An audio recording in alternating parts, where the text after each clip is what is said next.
Good day to Pianjameda, friends, and fellow classmates. Upcoming is a media project about combat medics. You are going to get a taste in what goes on in the life of a combat medic, and how the medical corps started. When you think about World War I, you usually think about the horrors and the deaths caused by this tragic event. What you normally don't think about is the people saving lives instead of taking them. These were the combat medics. Each platoon consists of at least 25 men and must have at least one medic in it. This is militarism. If militarism did not exist, that means that platoons wouldn't exist either, and that means that the troops would go rogues without anyone covering their backs and have no one to depend on. When a combat medic wakes up, they have to immediately start cleaning and wearing their uniform to get ready for battle. They usually would wake up an hour or two before dawn so that can have more time to get ready. The uniform of a combat medic is very similar to the ones of the normal assault troops. The only things that are different from the normal uniforms are that they have a neck-hanging bag in front of them and also a haversack filled with equipment. They also wear a bright red cross on their shoulder and helmet. They would already have their singlets/inner clothing on. Then they would proceed to wear their first layer consisting of socks, wool shirt, wool trousers with straps, identity disc, leather boots, and strips of cloth named putty to wrap around and protect the lower leg. They then proceed to the second layer, starting off with the knitted items such as vests and jacks by the women commonly known as comforts. Receiving them from the posts was like touching home. For their final clothing layer, they then put on their battle dress tunic. After that, they put on their webbing that consists of most of what a soldier needs in battles such as gas masks and water bottles. Water was critical during World War I as it was close to impossible to find clean water to drink and clean. Then they put on their cross, which is strapped onto their upper arm, gloves, then their helmet.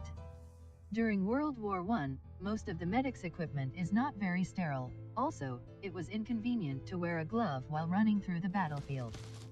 This did not stop them from proceeding to treat patients.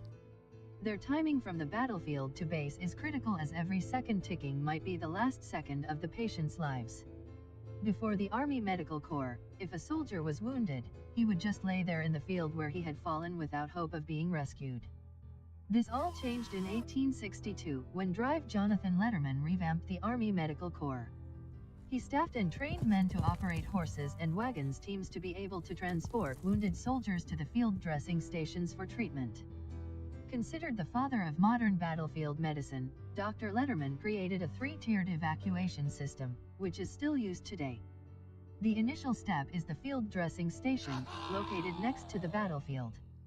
Following this is the field hospital, otherwise known as MASH units, and finally the large hospital, for patients requiring prolonged treatment.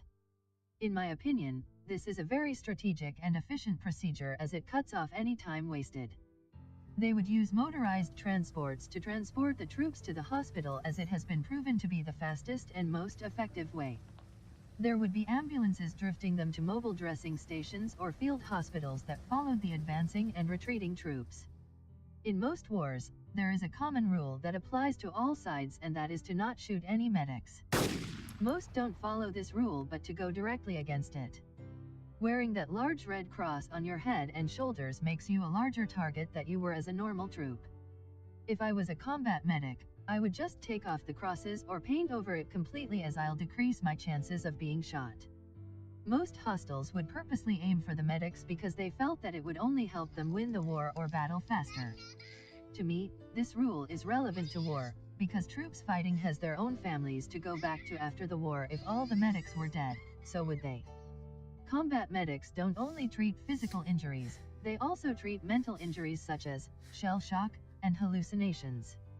These symptoms were commonly found in the trenches of the British as most men aren't mentally strong and stable. In my opinion, the physical state is not too much to worry, it's all about what's in the mind to worry about. Combat medics practice something called company esprit de corps, which means pride in a unit. They are willing to sacrifice their own lives for another. They were truly soldiers of World War I.